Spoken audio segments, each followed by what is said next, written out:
మా తిరుపతి ప్రయాణంలో అండి అంతా ఒకే కష్టం అయిపోయిందండి. అన్నీ చెప్పుల ప్రాబ్లంలు అయిపోయినాయి. ఏంటంటే ఫస్ట్ మేము చెన్నై నుంచి తిరుపతికి వెళ్ళామండి. తిరుపతి అక్కడ బస్ స్టాండ్ పక్కన, అంటే రైల్వే స్టేషన్ పక్కనండి. అక్కడే బస్ స్టాండ్ ఉంటుంది. అక్కడ ఏదో టోకెన్ ఇస్తున్నారు.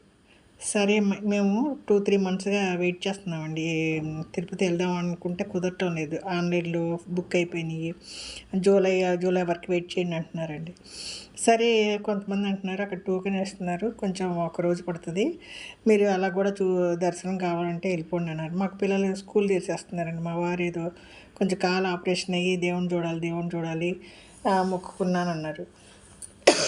సరే అని చెన్నై నుంచి తిరుపతి ట్రైన్లో వెళ్ళామండి. సాయంత్రం 5:30 అవుతుంది. అక్కడ ఒక ఫ్రీ టోకెన్ ఇచ్చారు. అక్కడ తీసుకుని రైల్వే స్టేషన్ పక్కన ఒక హోటల్కి వెళ్ళామండి, వైష్ణవి అనుకుంటా. ఆ హోటల్లో దిగేసి గోవిందరాజ స్వామి టెంపుల్ చూద్దాం అనుకుని పక్కనేనండి కొలను పక్కనే హోటల్ ఉంది. అక్కడ నుంచి నడిచి కొంచెం లెఫ్ట్కి వెళ్తే గుడి అండి. అక్కడ బ్రహ్మోత్సవాలు జరుగుతుంది. తను తీరా చూసామండి, అక్కడే వచ్చిందండి ప్రాబ్లం. నాకేమో చెప్పులు ఏందో అడుగుపడదండి. గుళ్ళో చెప్పులు వేసుకోకూడదు. దానికి మా అమ్మాయి ఇది కొనుక్కొచ్చిందండి. ఏంటంటే ఏదో సాక్స్కి చెప్పుల్లాగా ఉంటున్నాయి కదా, టెంపుల్ సాక్స్ అని. అవి నాకు ఒక సెట్టు, మా వారికి ఒక సెట్టు కొనుక్కొచ్చింది. నేను అక్కడ గుడి దగ్గర నా చెప్పులు మామూలుగా ఆర్దో చెప్పులు ఎక్కువ వాడతానండి. నా దగ్గర చీరల కన్నా చెప్పులు ఎక్కువ ఉంటాయి. ఒక 20-30 జతల చెప్పులు ఉంటాయండి. నేను చీరలు కొన్నాను, నెలకొకటి 2 ఇలాగా కాలికి మెత్తగా ఉండి చెప్పులు కొంటూ ఉంటా.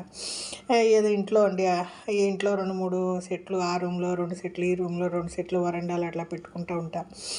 అక్కడ గుళ్ళోకి వెళ్ళి వచ్చేసరికి అండి మా పిల్లల చెప్పులు అందరూ ఉన్నాయి. నా చెప్పులు పోయినాయి.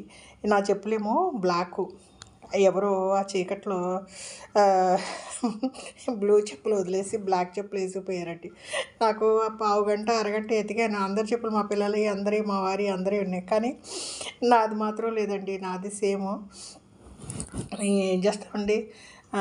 ఇంకా నేను వచ్చి అడుగు వేయలేనండి, చెప్పులేందో అడుగు వేయలేనండి. టెంపుల్ సాక్స్తో అంత దూరం అంటే గుడి దగ్గర నుంచి ఒక 10-15 నిమిషాలు నడవలేను. ఏంటంటే నాకు ప్రాబ్లం వచ్చి ఇది అంటారండి, కాలుకి ఆన్ అంటారు. దీనివల్ల నేను కాలుకి మెత్తగా ఉన్న చెప్పులు కొనుక్కుంటాను. ఆ చెప్పులు ఏదో నడవలేనండి. ఇంకా తప్పని పరిస్థితిలో అండి. ఈ చెప్పులు ఎవరో నాకు తెలియదు. నా చెప్పులు వేసిపోయి ఈ చెప్పులు వదిలేరండి. అక్కడితో అవ్వలేదండి. గుళ్ళో వెంట్రుకలు తీసే దగ్గరికి తలనీలాలు ఇస్తాకి అక్కడికి వెళ్తే మా మనవడి చెప్పులు పోయినాయి.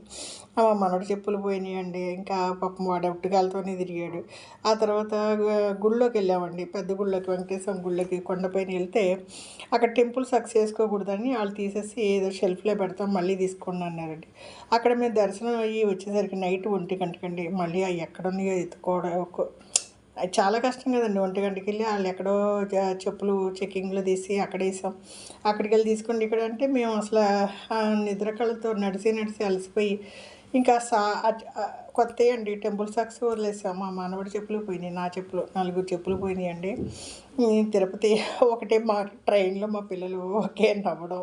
అమ్మని చెప్పులు, నేను బ్లాక్ చెప్పులు వచ్చి బ్లూ చెప్పులు అయిపోయి, నువ్వుని చెప్పులు పోయినాయి, కొత్త టెంపుల్ సాక్స్ పోయినాయి. మనకి ఈసారి టైం బాగాలేదు, ఫ్రీ దర్శనం చూసావు కానీ మొత్తం మీద అంతా లాసే అని చెప్పారు. పోతే పోయినాయిలండి, ఏదో దేవుని చూసి వచ్చాం. ఇంత రష్లో మేము దేవుని చూడడం గొప్ప విషయం అండి.